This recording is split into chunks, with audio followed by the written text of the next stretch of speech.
Hi, my name is Annalisa Lotti and I have a question. Do you know what contrastive syntax is and how it can help translators? This is my video blog about contrastive syntax and how it can help us. So during my teaching, translation and proofreading career, I've noticed that many translation students and professional translators don't have a strong background in syntax. Or, being too focused on improving their language grammar, they sort of neglect the study of syntax or don't even know the difference between grammar and syntax. This is a big disadvantage in the translation profession and industry because syntax is really one of our strongest tools we have as linguists.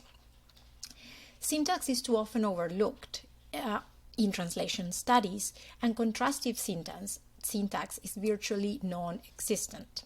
So I thought I could fill up this gap by doing this video, writing a blog post, and ultimately creating a workshop on contrastive syntax for translators.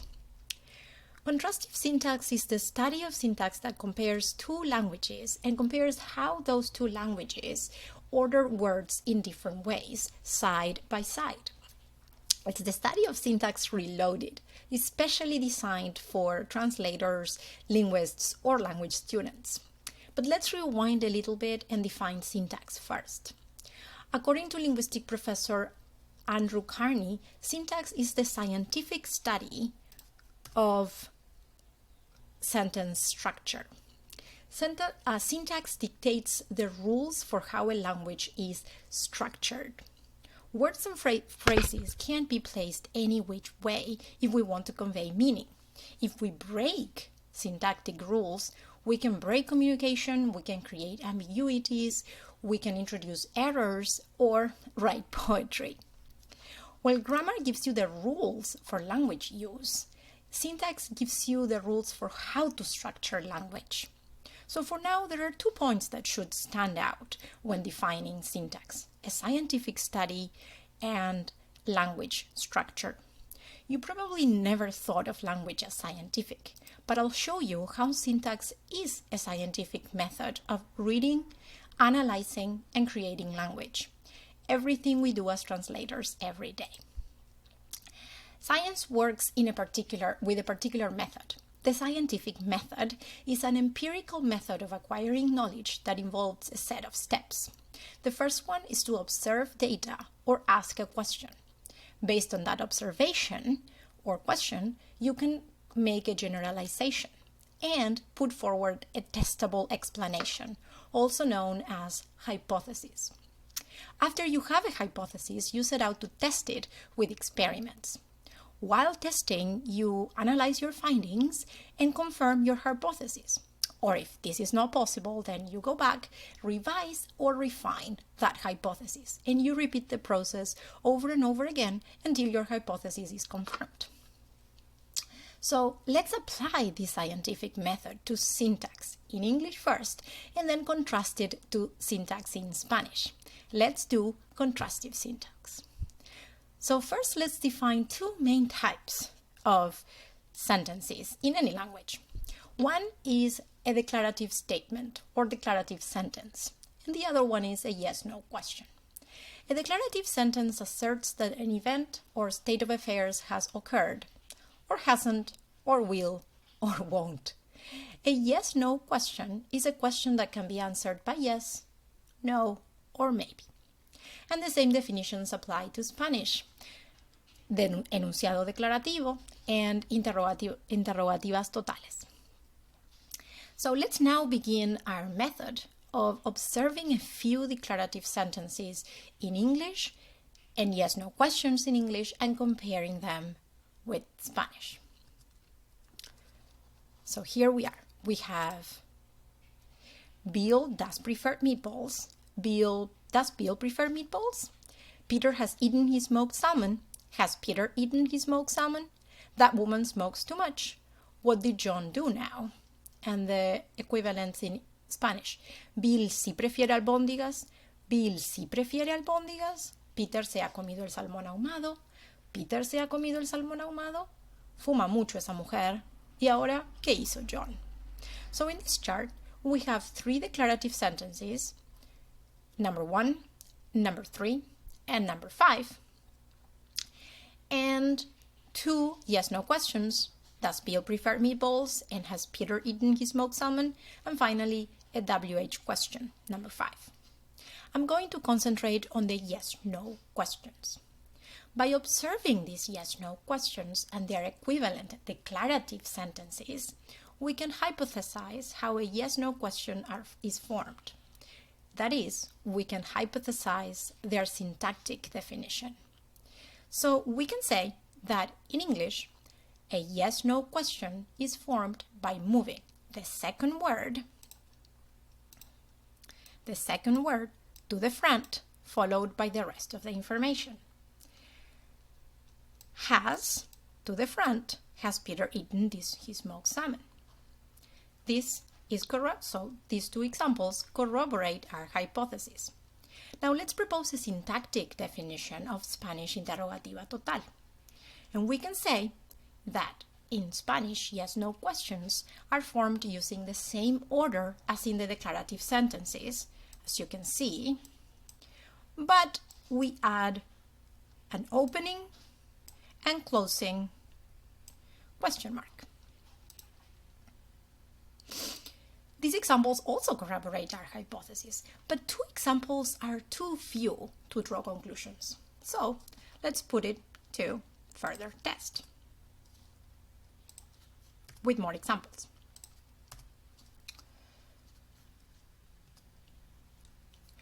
Frodo ate the magic beans, and so we go and take the second word that we said in our first hypothesis and put it at the beginning to create a yes-no question.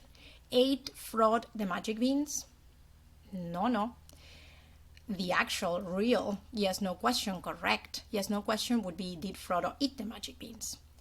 Let's see another example. The little hobbit will eat the magic beans. So the second word is little, so we put it to the front. Little the hobbit will eat the magic beans? No. The real or correct yes-no question would be, will the little hobbit eat the magic beans?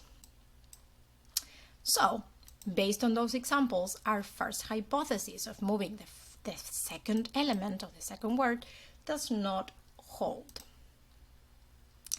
The results are all incoherent and ungrammatical sentences. So we refine our hypothesis, and we can say that yes-no questions are formed by moving the auxiliary, like we had before, the auxiliary from a verb in the declarative sentence to the front, then we add the subject, and then the infinitive verb, and then the rest. So we found the verb ate, we found the auxiliary derived from that verb, did, and then we put the subject, the infinitive verb, and the rest of the information.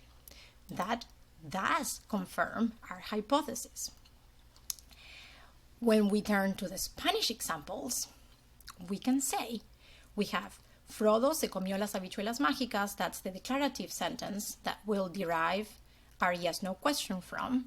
Frodo se comió las habichuelas mágicas. Se comió Frodo las habichuelas mágicas. So we have 2 possible derived yes-no questions, and they take or not. They can have the same or different order than in the declarative sentence. So that's how we refined our first hypothesis. In Spanish, yes-no questions are formed using the same or different order as in the declarative sentence and adding opening and closing question marks. It checks out. But because the scientific method is all about iteration, repetition of the same process, why don't we add one more complex sentence and test this hypothesis? Let's see. The hobbit who danced at the party has eaten the magic beans. That's our declarative sentence. Let's derive a yes-no question. Did the hobbit who danced at the party has eaten the magic beans? So that derived yes-no question was based on our hypothesis. We said that we find the verb dance. We find the first verb we see in the sentence, danced. We find the auxiliary, did, and then put the subject and then the rest of the information. So, did the hobbit who danced at the party has eaten the magic beans? That is ungrammatical.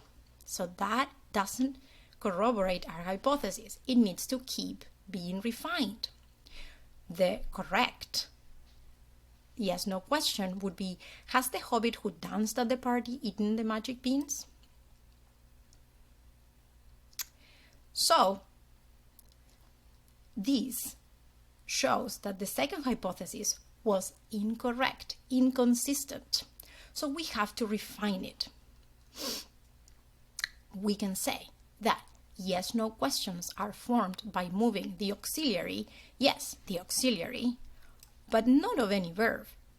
It's the auxiliary of the verb of the main clause in the declarative sentence, has eaten the magic beans. That's the main clause. So we are going to move this auxiliary to the front, then find the subject that goes with that auxiliary, the hobbit who danced at the party, and then the verb and the magic and the rest of the information. Has the hobbit who danced at the party eaten the magic beans? What we did now is we found the main subject, we found the main verb, and then we included the rest of the information, but in a hierarchical way. I'll explain what I mean by hierarchical way in a minute, but first let's turn our attention to the Spanish original declarative sentence and create as many yes/no questions as we can. So we have, el hobbit que bailó en la fiesta se ha comido las habichuelas mágicas. That is our original declarative sentence. And then let's try to find yes/no questions for that. El hobbit que bailó en la fiesta se ha comido las habichuelas mágicas. ¿Se ha comido las habichuelas mágicas el hobbit que bailó en la fiesta? ¿Las habichuelas mágicas se las comió el hobbit que bailó en la fiesta? ¿Bailó en la fiesta el hobbit que se ha comido las habichuelas mágicas? So, our previous hypothesis in Spanish stated that in Spanish, yes/no questions are formed using the same or different order as in the declarative sentences and adding opening and closing question marks. Well, this is still consistent with the examples. When we move the elements so much, we have introduced a change. Let me show you. A change in meaning in example 3. Sorry, there we go. Here, las habichuelas mágicas se las comió el hobbit que bailó en la fiesta. This is a change in emphasis. In the first two, el hobbit que bailó en la fiesta se ha comido las habichuelas mágicas, o se ha comido las habichuelas mágicas el hobbit que bailó en la fiesta, the main emphasis is put on the hobbit and the act of eating. But in the third option, the emphasis is put on the las habichuelas mágicas. Las habichuelas mágicas se las comió el hobbit que bailó en la fiesta. So by changing syntax, by changing the order, we're changing emphasis. This is just one simple example of what syntax can do. It can emphasize something, but it can also introduce ambiguity, humor, poetry, and inconspicuous errors. The more we learn about syntax, the more we can see these things. So let's revise our hypothesis now.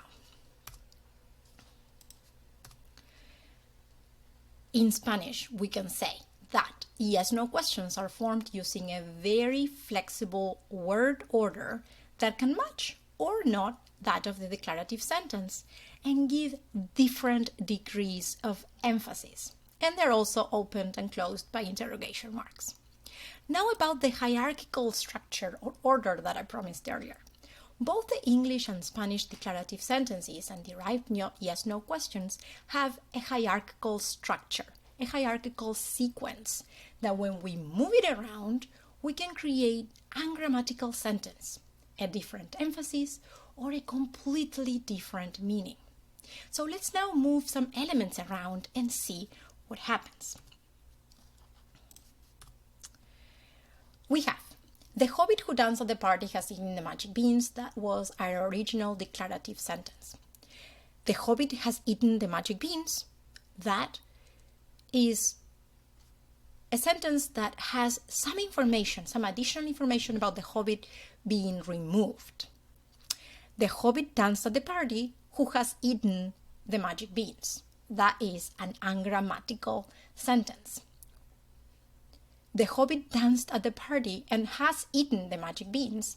That is a sentence that retains the original information, but there's a change in syntax and likely a change in emphasis. Then we have a question. Has the hobbit who danced at the party eaten the magic beans? That was the original yes-no question we've been reading.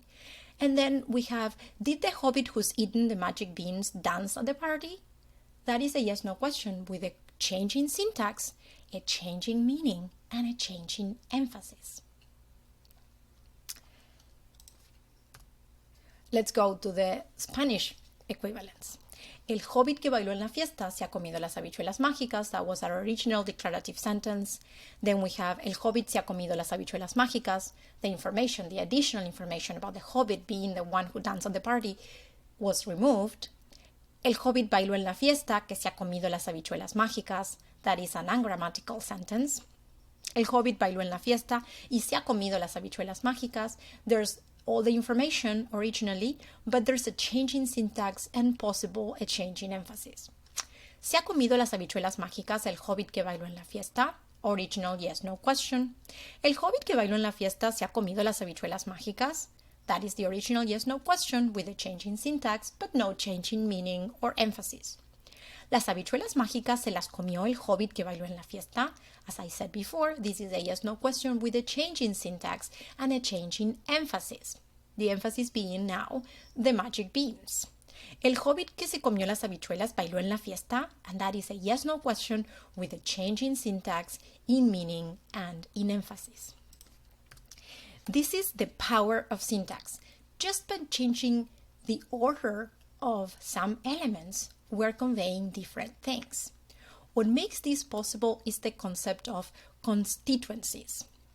A constituent is a sequence of words that function together as a unit within the hierarchy of a sentence. This is the most important and basic notion of syntax. Constituents can be placed in any which way. When we move them, we create something.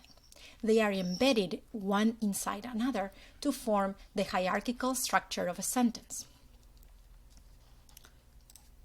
So, for example, in The hobbit who danced at the party has eaten the magic beans, who danced at the party is related to the hobbit and therefore is embedded within the whole subject. The whole subject being the hobbit who danced at the party. And that whole thing is doing the action, the main action of the clause, eating. All constituents in our original declarative sentences are highlighted here in different colors. And the last sentence is a more complex one. We have, while the milk consumption has declined, overall dairy consumption in the US keeps going up, with all the constituents being highlighted in different colors. If you can start learning how to distinguish each constituent in the sentences you read, translate, and write, you'll be able to understand them more deeply, see embedded emphasis, meanings, and ambiguities, and then transfer the intended ones into your target language without introducing undetected errors. Language is not structured linearly, but hierarchically. This is one of the reasons we don't translate word by word or use the same word order as in the original text. The meaning of a sentence is not simply the sum of its linear elements. Every sentence has a hierarchical structure that gives a particular meaning to each word in relation to its surrounding context. If you're interested in learning more about syntax and delving into this linguistic discovery, join me in my new workshop, Contrastive Syntax for Translators with English-Spanish, and you can find more in my website. Thank you, and I hope you found this interesting and insightful.